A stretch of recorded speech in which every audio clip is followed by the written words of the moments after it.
ಆತ್ಮೀಯ ಪ್ರಜಾವಾಣಿ ವೀಕ್ಷಕರಿಗೆ ಆತ್ಮೀಯ ಸ್ವಾಗತ. ಈ ಪರಾಭವ ನಾಮ ಸಂವತ್ಸರದ ಯುಗಾದಿ ಭವಿಷ್ಯವನ್ನು ತಿಳಿಯೋಣ.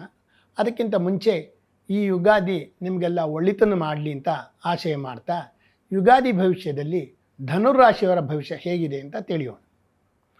ಮೊದಲಿಗೆ ಧನುರಾಶಿಯವರಿಗೆ ಆದಾಯ 14, ವ್ಯಯ 11, ಆರೋಗ್ಯ 5, ಅನಾರೋಗ್ಯ 2, ರಾಜಪೂಜೆ 3, ರಾಜಕೋಪ 5, ಸುಖ 6, ದುಃಖ 3. ಅಂದರೆ ನಿಮ್ಮ ಖರ್ಚಿಗಿಂತ ಆದಾಯ ಸ್ವಲ್ಪ ಹೆಚ್ಚಿಗೆ ಇರುತ್ತೆ.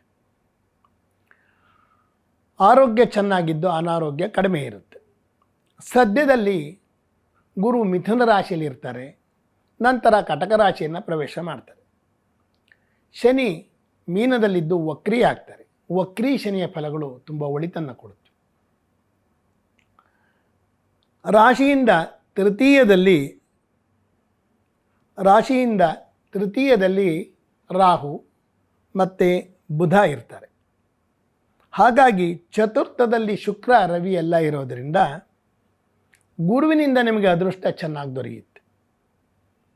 ಆರೋಗ್ಯದಲ್ಲಿ ಅನಿರೀಕ್ಷಿತ ಏರುಪೇರುಗಳಾಗಬಹುದು. ಅಂದರೆ ತೀರಾ ಗಾಬರಿಗೊಳ್ಳುವಂಥದ್ದೇನಿಲ್ಲ, ತಕ್ಷಣದಲ್ಲಿ ವ್ಯತ್ಯಾಸಗಳಾಗಬಹುದು.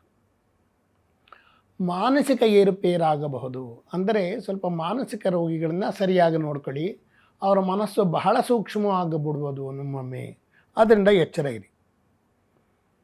ನಂಬಿಕೆ ದ್ರೋಹಗಳಾಗುವ ಸಾಧ್ಯತೆಗಳಿವೆ. ನೀವು ಯಾರನ್ನು ನಂಬಿ ಏನು ಕೆಲಸ ಮಾಡೋಕ್ಕೆ ಹೋಗ್ತೀರೋ ಅವರಿಂದಲೇ ನಿಮಗೆ ದ್ರೋಹ ಆಗ್ತಾ ಇರುತ್ತೆ. ಆದರೆ ಗೊತ್ತಾಗೋದು ಲೇಟ್ ಆಗುತ್ತೆ. ಅದರಿಂದ ಸ್ವಲ್ಪ ನಂಬಿಕೆ ಬಗ್ಗೆ ಎಚ್ಚರ ವಹಿಸಿ. ನಿಮ್ಮ ಪ್ರಾಮಾಣಿಕ ಪ್ರಯತ್ನಗಳಿಗೆ ಫಲ ಸಿಗುತ್ತೆ. ಭೂಮಿ ಮೇಲೆ ಸಾಕಷ್ಟು ಹಣ ಹೂಡಿಕೆ ಮಾಡಬಹುದು. ಇದು ಆದಾಯ ತರುತ್ತೆ ನಿಮಗೆ. ಆಭರಣಗಳನ್ನು ಕೊಳ್ಳಬಹುದು. ಅಂದರೆ ಇಚ್ಛೆಪಟ್ಟ ಆಭರಣಗಳನ್ನು ಕೊಳ್ಳಬಹುದು. ಕೆಲವರು ಆಸೆ ಪಡ್ತಾ ಇರ್ತಾರೆ ಬೇರೆ ಯಾವುದೋ ಒಂದು ರೀತಿ ಡಿಸೈನ್ ಒಡವೆಗಳು ತೊಗೋಬೇಕು ಅಂತ. ಅದು ಒದಗುತ್ತೀಗ. ಹೋಟೆಲ್ ಉದ್ಯಮದವರಿಗೆ ಆದಾಯ ಹೆಚ್ಚಾಗುತ್ತೆ.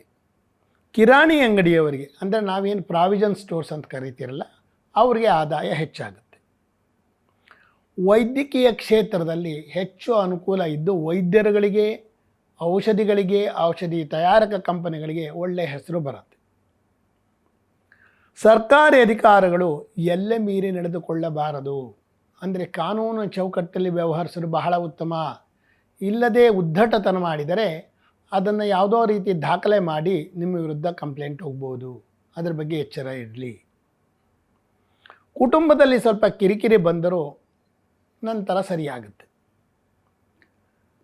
ಯಾರಿಗೂ ಸಹ ನೀವು ಭರವಸೆ ಕೊಡಬೇಡಿ. ನಾವೇನೋ ಮಾಡಿಕೊಡ್ತೀವಿ ಅದು ಇದೊಂದು ಭರವಸೆ. ಆ ಭರವಸೆ ಹುಸಿಯಾಗ್ಬಿಡುತ್ತೆ. ಅದರಿಂದ ಕೊಡೋಕ್ಕೆ ಹೋಗಬೇಡಿ. ಕೆಲಸ ಕಾರ್ಯಗಳಲ್ಲಿ ಸ್ವಲ್ಪ ಹಿನ್ನಡೆ ಆದರೂ ನಿಧಾನವಾಗಿ ನಡೆಯುತ್ತೆ. ಸಮಾಜದಿಂದ ಗೌರವ ದೊರೆಯುತ್ತೆ. ಅಪೇಕ್ಷಿತರಿಗೆ ಅಪೇಕ್ಷಿಸಿದ ಜಾಗಕ್ಕೆ ವರ್ಗಾವಣೆ ಸಿಗುತ್ತೆ. ಅಂದರೆ ಎಲ್ಲಿಗೆ ವರ್ಗಾವಣೆ ಕೇಳ್ತಾರೋ ಅಲ್ಲಿಗೆ ಸಿಗುತ್ತೆ. ಅಲ್ಲಿ ಅನುಕೂಲತೆಗಳು ಹೆಚ್ಚಾಗುತ್ತೆ. ಉನ್ನತ ಹುದ್ದೆ ಅಪೇಕ್ಷೆ ಪಟ್ಟು ಹೋಗೋರಿಗೆ ಅಧಿಕ ಒತ್ತಡದ ಪರಿಣಾಮ ಖಂಡಿತ ಇರುತ್ತೆ. ಅತಿ ಹೆಚ್ಚು ಬಂಡವಾಳ ಹಾಕಿ ಯಾವುದೇ ವ್ಯವಹಾರವನ್ನು ಆರಂಭ ಮಾಡಬೇಡಿ. ತುಂಬ ಬಂಡವಾಳ ಹಾಕಿದಾಗ ಅದನ್ನು ನಿಭಾಯಿಸೋ ಶಕ್ತಿಯನ್ನು ಕಳ್ಕೊಂಡ್ಬಿಡ್ತೀರ. ಅದರಿಂದ ಅತಿ ಹೆಚ್ಚು ಬಂಡವಾಳವನ್ನು ಹಾಕಬೇಡಿ. ವಿದ್ಯಾರ್ಥಿಗಳು ಸ್ವಲ್ಪ ಹೆಚ್ಚು ಶ್ರಮ ಹಾಕಿ ಓದಬೇಕು. ಆಗ ಮಾತ್ರ ಫಲಿತಾಂಶ ಉತ್ತಮ.